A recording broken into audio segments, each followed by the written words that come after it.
Monster collecting games have always been my favorite. I remember playing Pokemon Silver as a child in church, being captivated by the cool creatures instead of the cool sermon. While the preacher was preaching, I was busy collecting, evolving, and battling monsters.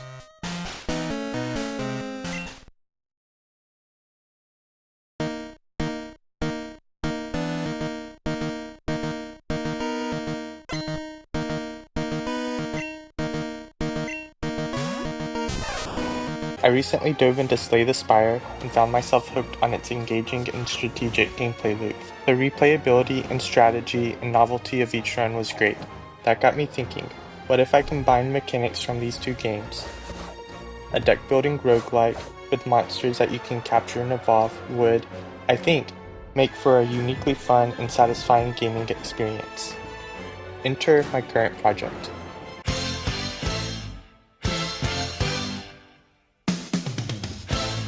You are a knight guarding a princess, until one day a mysterious knight fights and defeats you.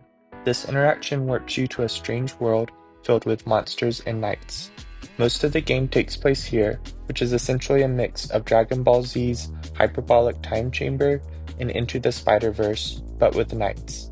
After sufficiently training in this world, meaning you capture and evolve lots of monsters and defeat all other knights, you return home where your ultimate challenge awaits. Story is subject to change, but I like that it's simple and gives leeway when designing the 3D environment. Pixel art is made by the Duelist team. Their artwork is open source, which is super cool.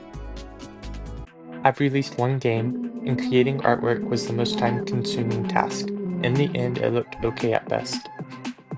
This time, I plan to primarily use assets created by others, which allows me to focus more on coding and making design decisions.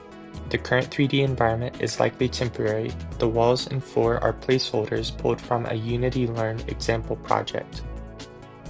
I grew up on a cattle farm, and I would like that to inform some of the monster raising mechanics. All this is subject to change, but current plans are for captured mons to go to ranch when party is full. Simultaneously, the Mon's attack card is added to your deck. This can be unhelpful since Mon may not be in party. After battling with a Mon, the Mon unlocks a skill. These will act like artifacts and will usually be a boon for the player and will promote card combos. As an example, a skill could refill energy when a card is trashed. The ranch allows for managing Mons, so you can change who is in the party and remove and add cards to deck. There is limited access to ranch, only a couple rooms on each floor, and it comes at a price. The hero will have a separate energy gauge and cards from monsters. Heroes' cards can be altered at either a blacksmith or shopkeeper or something like that. But before I implement that, I want to ensure deck building and card combos are fun, interesting, and balanced. I know deck builders are becoming a saturated genre, but I believe I can make something that sets itself apart. Let me know what your thoughts are. Thanks for watching my first video.